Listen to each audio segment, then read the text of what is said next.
Le Rosa Bonheur, c'est assez méconnu, mais c'est à l'emplacement d'une ancienne guinguette qui était surnommée le chalet du chemin de fer, parce qu'en fait, les gens venaient ici et pouvaient boire un verre, un café ou un verre de vin en regardant en dessous le train passer dans la tranchée des buttes de Chaumont. Donc on voyait la fumée du train se dégager, passer au-dessus des arbres alors qu'il passait en contrebas.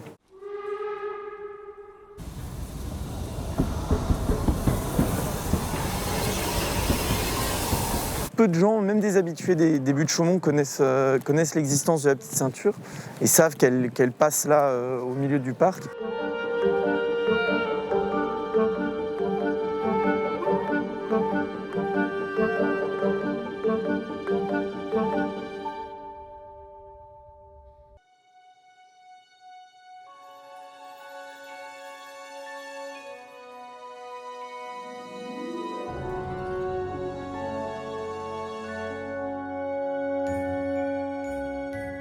Nous sommes intervenus depuis près de 30 ans pour que les aménagements qui soient faits sur la ligne, notamment toutes les zones qui sont ouvertes au public, gardent bien la voie ferrée, que cette dimension ferroviaire ne soit pas qu'un simple décor.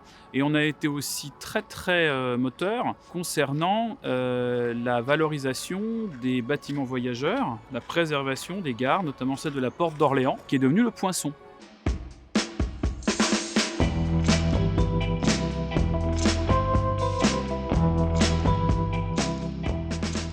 Déjà, le premier travail, c'était de réhabiliter cette gare, donc de la mettre aux normes pour accueillir du public, évidemment, mais aussi de la valoriser, c'est-à-dire qu'on a préservé sa couleur rose d'origine, comme vous avez pu voir, ainsi que le marbre au sol, et de préserver l'appellation de la salle du bas, la salle de spectacle qui s'appelle la salle des pas perdus, de réhabiliter évidemment le balcon qui donne accès à la petite ceinture, et finalement en préservant sa forme aussi avec donc, cette salle de pas perdus, la mezzanine au-dessus, et tout à l'étage, l'appartement du chef de gare dans lequel nous nous trouvons actuellement. Le lieu a été donc réhabilité en espace de programmation et de restauration, toujours avec cette vocation d'être un lieu d'accueil et d'exploration diverses et variées dans le domaine des arts, mais aussi des idées, des mots, des pensées, etc.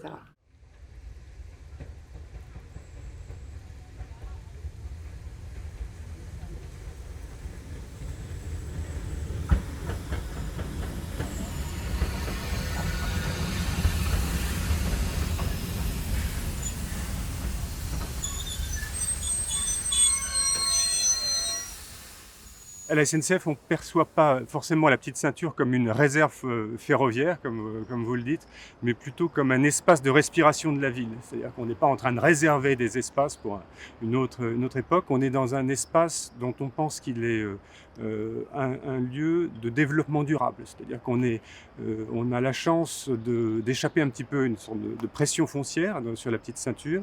On a aussi la chance d'avoir un ouvrage linéaire qui est extrêmement boisé. Donc on pense que c'est un lieu où on peut projeter des choses de manière durable.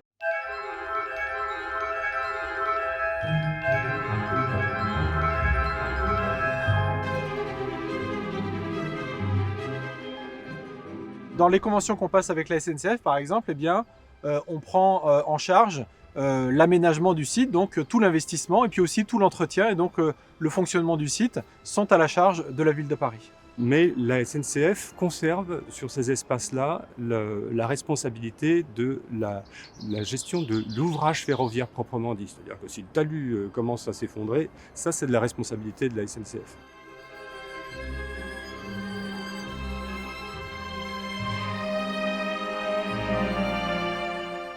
Quand on est sur un espace comme celui-là, si on l'ouvre au public, on va l'aménager comme un nouvel espace vert, mais avec quand même une identité différente, c'est-à-dire qu'on est ici sur l'idée de laisser une nature quand même assez sauvage, d'être dans la sobriété, la frugalité, de ne pas être sur quelque chose de trop aménagé et de trop artificialisé. Tout le travail que l'on mène avec la SNCF, c'est bien d'être dans cette idée-là, de pouvoir ouvrir le lieu au public, mais de le laisser d'une certaine manière dans son jus.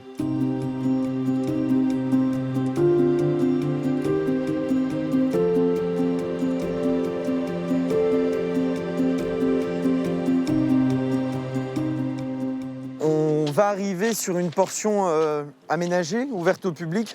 C'est un très court tronçon, il ne fait même pas 200 mètres. Et alors là, on voit un peu l'ironie et quelque chose qui est dénoncé par pas mal de promeneurs, c'est qu'en fait, l'aménagement de nouveaux tronçons au public a voulu aussi dire la création ou la pose de nouvelles barrières et de nouvelles grilles. Donc là, c'est typiquement le cas. Ce tronçon, il y a 2 ans, on pouvait marcher sans aucun obstacle une fois qu'on était rentré au niveau des Buttes-Chaumont. Alors qu'aujourd'hui, on se retrouve face à une grille. Donc ça, c'est un des paradoxes, entre guillemets, de l'ouverture au public.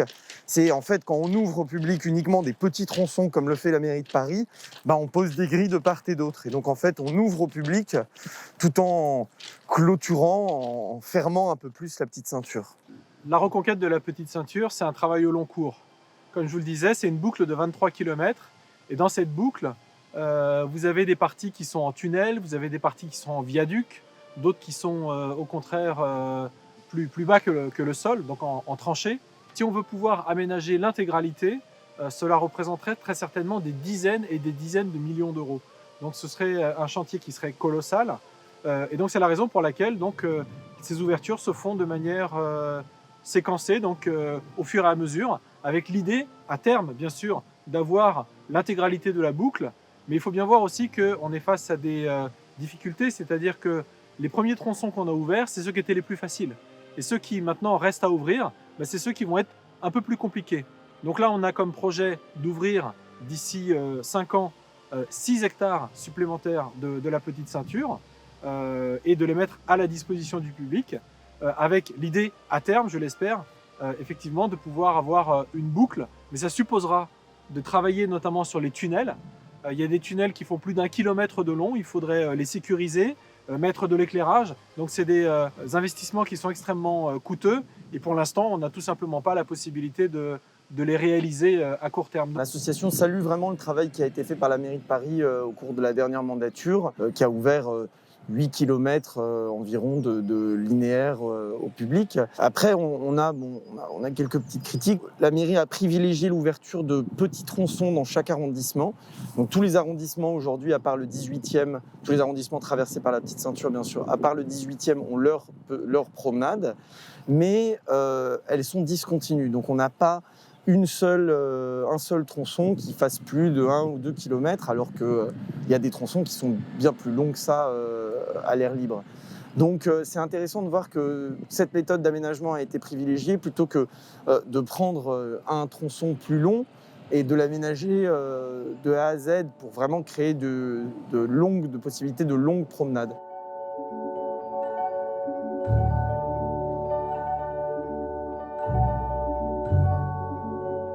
Ce n'est pas un parc et jardin, c'est la petite ceinture. Voilà.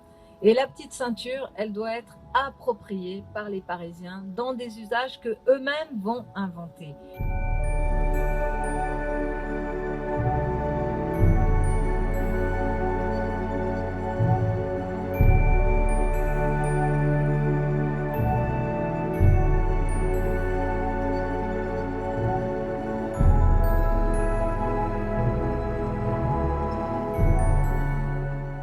Donc on est dans le 18e arrondissement, sur une portion de la petite ceinture qui est située entre la porte de Clignancourt et la porte de la Chapelle. Donc ça court à peu près 800 mètres de long et ça représente, si on englobe les talus, il y a à peu près 1 hectare de site dans un secteur urbain assez dense.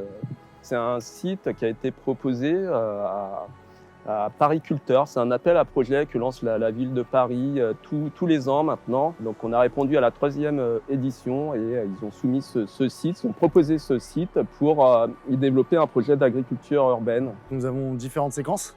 La première, on va partir sur Porte de Clignancourt, où nous avons du coup un espace escamoté, assez bas, où du coup nous avons une vraie traversée, une vraie balade qui se propose sur la petite ceinture. Nous souhaitons garder cet espace un peu comme tel, le garder vert en tout cas, et y apporter une forme d'agriculture urbaine. Nous avons une autre séquence qui est plus d'ordre de l'entropie, avec du coup l'humain sur site. Nous allons lui mettre en place des secteurs d'expérimentation, des secteurs de culture, justement pour qu'il puisse régner sur le lieu. Derrière ça, nous avons encore un autre espace qui sera un espace semi-privé, où là-bas justement nous aurons une plateforme de stockage de matériaux, nous aurons des ateliers, et ce sera un peu notre cocon à nous pour pouvoir justement gérer ces 800 mètres linéaires de petite ceinture.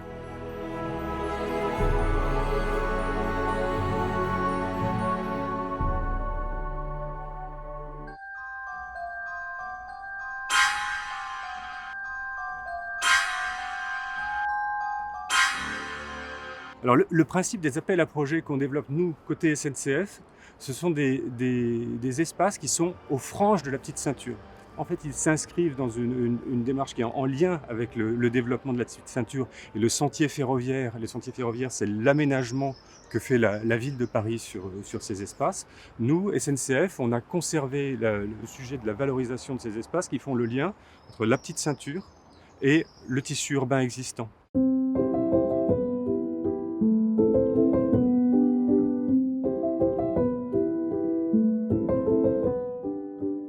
Les tendances actuelles dans les longues prochaines années, c'est en effet d'avoir une liaison qui fait le tour de Paris avec une immense variété de quartiers qui vont être desservis par cet ouvrage linéaire, avec un chapelet égrené le long de cet ouvrage linéaire, un certain nombre d'événements. Donc celui qui est derrière nous va y contribuer. On a la ferme du Rail qui est à ma droite, qui est ouverte depuis un certain temps maintenant. On a la gare Jazz dans le 19e. Enfin, tous ces espaces vont pouvoir vivre reliés les uns avec les autres et pas nécessairement reliés par la voirie traditionnelle, mais là par un espace de jardin qui vont permettre de circuler dans la ville autrement.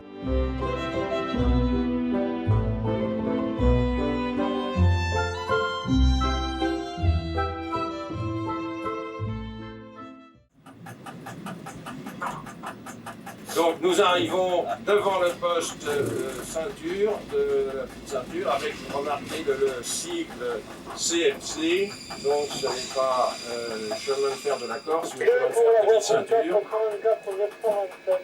Alors arrêt de service, personne ne descend, personne ne descend. Voilà, nous arrivons à la gare de Pont-de-Flandre, donc le bâtiment voyageurs subsiste. Il est maintenant loué, et habité. Jusqu'en 2003, on a organisé des trains spéciaux sur la petite ceinture. Donc les voyageurs prenaient le train depuis les grandes gares parisiennes et on allait sur la petite ceinture en train. Donc là, depuis 2003, il n'y a pas eu de trains spéciaux, mais on espère reprendre cette activité et puis faire venir aussi du matériel. Ça peut être statique, présenter du nouveau matériel, ça peut être les futurs trains de nuit, ça peut être le TER hydrogène, des matériels ferroviaires innovants et puis aussi montrer du matériel plus ancien. L'idée, c'est de compléter les aménagements réalisés par la ville de Paris. Le site aujourd'hui, il est ouvert en grande partie aux promeneurs, au public. Eh bien, nous proposons de ponctuellement proposer des animations ferroviaires. Voilà. Donc, que la petite ceinture soit pas juste un parquet jardin, comme c'est un petit peu le cas aujourd'hui, mais un parquet jardin à dominante ferroviaire et valoriser cette identité ferroviaire, cette histoire ferroviaire en présentant du matériel roulant. Voilà, nous allons passer au-dessus du canal de l'Ourcq. À gauche, le parc de la Vienne.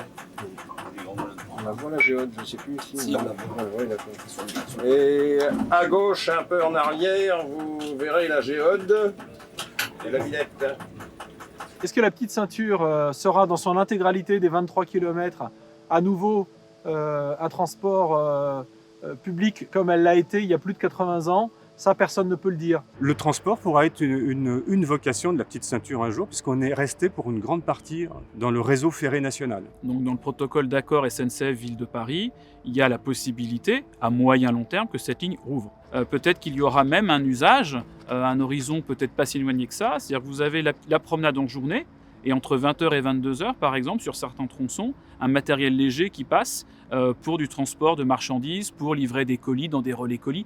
Il y a des tas de possibilités qui peut-être aujourd'hui ne sont pas encore vraiment mûres, mais il peut y avoir des concepts qui émergent d'ici quelques années. Mais ce qui est sûr, c'est que ce sera un matériel qui sera électrique ou à hydrogène. En tout cas, on n'est pas sur du matériel type diesel ou un gros train de marchandises. On n'est plus du tout dans cet esprit-là. La petite ceinture, elle est vraiment intégrée complètement dans la ville. Et si elle rouvre un jour, ce qui est une possibilité, nous on part du principe qu'il faut garder cette possibilité, ce sera forcément avec un matériel qui sera respectueux des riverains et de l'environnement. Ça, c'est à n'en point douter.